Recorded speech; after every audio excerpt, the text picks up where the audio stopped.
Alright, well, all the glass is smelted up, and I've procured a couple other sundry items that we will need. Let's go ahead and get this online. So, first, we're just going to kind of not think about the power, and we're just going to kind of get things working, I think.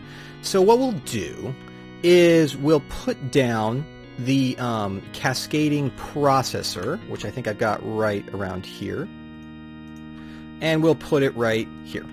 So this is where I think the majority of our work is going to happen for processing. And I think we'll put over here the cascading smelter, right? So now you wonder, like, how are these two things connected? Well, they're not. But that's where this is going to come in. We're going to put in the center of the room, I think. Right, and we're going to drop our thermometer. Don't worry about it. This object right here. This is the machine inventory manager, an incredibly powerful object. And we're going to go ahead and kind of dig around in here just to get an initial set of, that going there. And then we're going to go ahead and put an item valve right here and an item valve right here, and then connect this all with inventory cable. It's a good thing that our color scheme is kind of dark and amenable to this. So the power itself is going to flow around the edge there, I think. So yeah, it'll come out in the outer edge, and we'll actually do the processing here. Now, that is simple enough in and of itself. We could even go ahead and make the aura nodes in just a sec to do that, no problem. But the goal here is to get it so that basically any stuff that needs to be processed will appear right here, and then it will, once it's smelted, reappear, like disappear from there and appear over here. Similarly, we want to, as we're throwing objects there to get cooked, we want to make sure that the system powers on, right? So let's go ahead and cut up a little bit over here, because then the next thing we're going to want to do is give a sort of a signal. I'm going to go ahead and just kind of hop in here and then dig straight up the wall, right, like this. And we'll fix this all in just a sec. Don't worry about it. We're not going to leave the wall too ugly. In fact, we may even... Can we make this camouflage cable? How can we use this? I think we can actually make this so that it hides itself. Yes, we can go like RF node, advanced cable cluster, redstone emitter, block detector. That's not what we want. Cable cluster, cable camouflage. We need red, blue, and that is too much work. So we're just going to have to, we're going to go with the natural aesthetics of the system. No problem. All right, and then we can go ahead and put our light back up so that we don't have spawns during blood moons. Boom. All right, let's just fill this in right here. So now that should go right there. Let's hop over here and get across the walkway, because this is where the actual power will occur. So now the next thing I need to do, once I've run this cable up here, and I need to make a few more of these inventory cables just to get everything we want done. Oh wait, wrong. Wrong. Is, we want to run it, I think we want to run it up one more and through the wall here. Yeah, like so. You can see I use the bare minimum of material to get this work done. Whee! Ow! But I don't want to lose my blocks. They are so expensive to make. I didn't even finish the elevator shaft because it's just too much effort. Whee! Yay!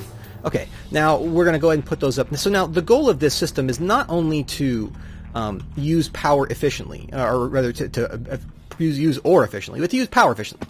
Dang it. Sorry, it's a little bit narrow up here.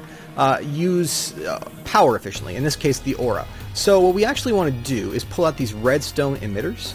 When in the right condition, these redstone emitters will, let's go ahead and put one over there, actually control the power falling to the nodes. Wait, I'm doing it super wrong. Once again, don't even worry about it, because this I think we actually have all the inventory cable we need. So we go 1, 2, 3, 4, 5, 6, 7. Right, so now that will wire everything together. Now you don't see any wires, but don't worry about it. I assure you that these cable clusters do in fact connect. So now the next thing to do is to go ahead and make some nodes and then some pumps. And I think what we're going to do is have the power flow back over to this side and then back up and around. I think that might be the best. In fact, we might even do it right there. So let me go make the nodes, and then I'll show you how this is going to work, and then we'll proceed to wire it together. Alright folks, so I have the basic setup. Here are the nodes that will feed down into those power nodes at the bottom. So this will power the processor. and this will power the smelter. And then we have a burning aura pump on each side. But what we're going to do before we continue is grab our pickaxe and go ahead and break these. There's no aura in them yet, so it's safe. Same over here, because what we're actually going to use is a slightly different setup. Now, the trick to what we're about to do is that we're going to try and not produce, this thing requires 2,000 power per progress, which is a lot, right? We don't want to necessarily be on the hook for that all the time. I mean, we could make a whole bunch of pumps, but then the system has this evening property, which makes it challenging. So we're going to build an alternating pump. And what we're going to do is we're going to run the system in phases. During one phase, we will generate power, which we'll need. And then during another phase, we will use that power. Now, it's kind of interesting that Aura Cascade actually really has a way of thinking about this. In fact, it prefers you do it this way. Several auras have unique properties based off different conditions in the world. So these are alternating aura pumps. These have a power phase, and they go from very low power, about like 3/4 or 2/3, I think, of the maximum, up to a third more powerful. And they kind of make a sine wave of power throughout time. So if you're running your pumps for a long time and you have a lot of storage, that's the way to go. So we will actually add more aura over time as we go here. So these systems do use fuel. So what we're eventually going to have to do is run the cable around here and then have a fuel storage. But I think we can actually start by just sort of filling things up. So the first thing I'm going to do is have it so that if the system detects that there are any types of ore here, then it's going to inhibit the node up there. So let's see. We are currently at 788, and this over here is 796. All right, so that's good. That's good news. So that means that the lower ones are the processor, the higher ones are the smelter. So let's go ahead and make a command group. Like so. Now, for each one of these, we're going to check to see if there are things necessary to be done, and go ahead and suck them out. So this is the first step. If there are ores, we'll create a trigger, and we'll say once a second. Actually, I realize I've never done this on camera. This is a little bit fiddly, so you may want to fast forward to do this, but I do think I should show you all how to do this. So first thing we're going to do is make a command group, and then we're going to go inside it. So each one of these groups is going to do different things for us, just to keep our workspace nice and tidy. So the way this works is we're going to create a trigger, and we're going to say everyone, let's actually say every 1 second, since that's the same timer as the aura system. It will tend to check. We're going to go ahead and create a condition where we say that if this inventory, you can see we have the 795 and the 791. We said that the X with the lower value, so we're sitting right here at 791, right? So let's go ahead and go in here. This one, if the 791 block above it, then we can go ahead and deactivate that one. Sees, and we can go ahead and for this one just do ore. And basically, so it's going to look for gold ore, iron ore, and it's pretty convenient how it does this. Coal ore, although we'd never do it, lapis ore, redstone ore, I think those are the core ones, although we would want to go and find, copper ore, or, get it, ore, tin ore. I believe this is the type we find most of the time.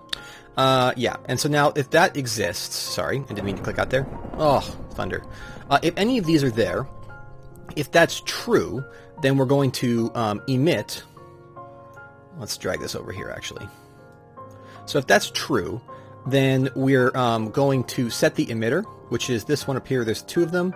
The smaller of the two is what we said, because they're both symmetrical. The lower X of the two, so this one, is the one on our left. So that one, and it's south side. Actually, we could say all sides, though. It doesn't really matter. Output minimum. So what that says is that basically when it detects something not here, then it will power that on. And let's go ahead and make sure that's the case. So if there are things there, then it will set to the minimum, right? And that's not what we want right now, though, because naturally, we want to connect that there. naturally, if it's at the minimum, you know, like right now, then we can't see it, and it won't figure it out for a little bit. Although it should figure it out pretty fast. Output to minimum, so that should be already doing it, and then done. So now, what about for what happens if there is ore there? So if we do. If it does, then it should be setting it to minimum. And what happens if there isn't? Well, I'm sorry, I'm getting a little bit confused trying to say it out. Although it's clear in my head. Sorry. If we don't see any ore, well, then we want to emit a redstone signal to this one, and we want to set it to max because otherwise it will, continue to use power. So we want to accumulate power up there. So now, if we go ahead and look, we actually can see that the red light has come on. This one doesn't have that set up. This one does because it's freezing. It detects that there's nothing there. Now, if we were to go and grab a piece of iron, oh, don't need to take that. I have the elevator now. I'm sorry. While I was building it, I had the ladder in place, and so I'm kind of conditioned. Let's just grab a piece of iron ore, right? We have a few. This will be good for test. Poop. Okay, so if we were to go ahead and toss down this piece of iron ore, any amount of iron ore, well then, in a second, this should detect, let's see, we've got to get it right down in the center. This one's a little bit less forgiving because, yeah, like that. In a second, it will turn itself off. Or will it? Let me see just here. What's going on? All right, I just had to go over it carefully. Okay, so the trigger condition goes a little bit like this. As we've seen, if the item valve has an item in it of one of these types, and that's true, then the emitter output is set to 0. That was my bug. It's not minimum, it's 0. And then if the emitter is false, in other words, if there's no work to do, then we set the output to the max value, in this case 15. So check this out. I also set up a little thing here, a trigger that says if in the chest there is iron ore, then send it to that item valve on top. So check this out. We can actually go like this. We can go and toss in some stones, nothing happens, but we toss in some iron ore and boop, it's there. And now within a second, as you can see, it's actually turned off that signal, which, if there were power flowing, would mean that power would flow, naturally. Now, let's talk about the power before we go on. There'll be a little bit more work to this, and obviously the input's not going to be a simple chest. I can't actually store it in there. That's funny. But let's go ahead and take a look at what the next plan is. So we need to get power up in this business. And to do that, what we're actually going to do is use a different type of stuff here. It's a completely different type of aura than we've used thus far. And I think we'll actually be using a few different types of aura. Let me just go ahead and pull out the encyclopedia aura and go over here to the aura colors. Now in this case we're looking at green aura. Green aura's weight changes during the day. During the day it weighs twice as much as normal, meaning it takes more energy to pump up and releases more energy going down. At night, however, it weighs a quarter of its daytime weight. Think about this. If we could set up our night phase so that at night it's pumping up, and then in the day phase have it fall down, well then we'll have so much power we won't even have to do with it. So our main goal will just be to bank a whole bunch of power. Now, of course, to make it, what we're going to do is, I guess we're probably going to actually make 2 of these, since we do have a fair number of diamonds right now. Let's go ahead and pop those off, right? And then we're going to go ahead and put 8 of these here, and we're going to make a whole stack of green aura, for now, I think. This is good. I went out and I found a bunch of cactuses. There's a big desert just to the south of us. Now, it is nighttime, although, you know what it wouldn't hurt to do? It wouldn't hurt to go over here and go ahead and, I guess, grab these sticks. And let's just grab 2 sticks, at least, so that now what we can do is make some levers, right? Because we need, well, I guess we got more than 2 sticks, but that's fine. It's fine. There we go. Right. And we're just going to put these as temporary control. Oh, not there. Temporary control logic right here. So we'll go ahead and toss that right there, and toss that right there. So that will inhibit these guys from doing any actual work. Although we do have a little bit of fuel on us somewhere. Yeah, right there. So let's go ahead and just toss a little bit of coal over to this one, so it can do some work. And this one can also do some work. Now they don't have any aura, so click. Let's freeze that, and then click. freeze that. All right, they don't have any aura, so they don't have anything to do. However, we're going to put some aura in them right now. So we're going to take 32 of this aura and toss it in here, right? And then we're going to take 32 of this aura and toss it in here. Now that's 32,000 aura. Let's go ahead and turn on these, because it is nighttime, right? So this is the right time to pump up green aura. Now you'll notice that it's all ending up in there and getting kind of frozen, right? So we're actually pumping up quite a bit of aura right here. Now, it's a lot more than this would suggest. And you'll notice, by the way, the phase power is going up and down. So overall, it's 15,000 per second, which is really quite a lot. And you can see that we're beginning to get a whole bunch of power trickling up here. And eventually, we're going to have all the power evenly balanced between all of these nodes. We may add a bunch more nodes up here just to add tons of storage. And we'll keep making stacks and tossing it in, because the more power we can hold up here, the more effective our phase pumps and our power phase will be. Now it's coming to be a little bit closer to daytime, so we'll turn it off. Now you'll note that this is actually being wasted. So let's go ahead and let's turn these off for a sec. We'll have to have this guy will just have to be drained up, and we'll have him push things up. Let me really quickly just duplicate that command group over here. All right, there we go. So now the system we would turn it back on if it were not day, right? And that it's being inhibited up there. We'll have to go through, but you can see we got a fair amount of that green aura, over half. This one a little bit less up there. So now, right now, it weighs twice as much. So if we were to go ahead and toss in this, now we would actually see it fall. Go right there. So that will turn off, and then power will begin to fall, and we'll see immediate progress happen here. A lot more than we might otherwise. Now, it looks like we may not have had quite enough power banked to actually do this. So it may, unfortunately, we may, I think we may have run out of, we don't have quite enough aura to make the fall now, unfortunately. So it's kind of like gotten a little bit hung up because it's not making enough power. But that's fine. All we have to do is pick this up, it will stop, and we just have to wait for nighttime to store it. But waiting for nighttime to store it seems like a bad plan, right? What we're going to do instead, I think, is actually go ahead and set up a daylight sensor, because we don't want to do this by hand. What we actually want to do is use this daylight sensor to inhibit things. So what I'm going to do is kind of cut through the wall and make a shaft that falls down, and then we're going to actually run some redstone off to the daylight sensor and then down into here, right? And then that will allow us to actually run this part of the build.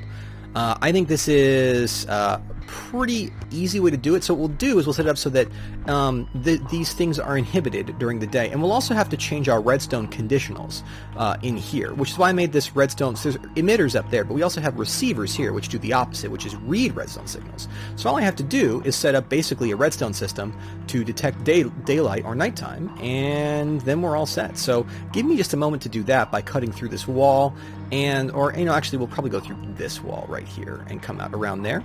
Well, no, actually, we want to go through this wall because we're actually going to connect it up and back here to where it can't be seen, which is perfect for us. So give me just a moment to do that, and we'll be good.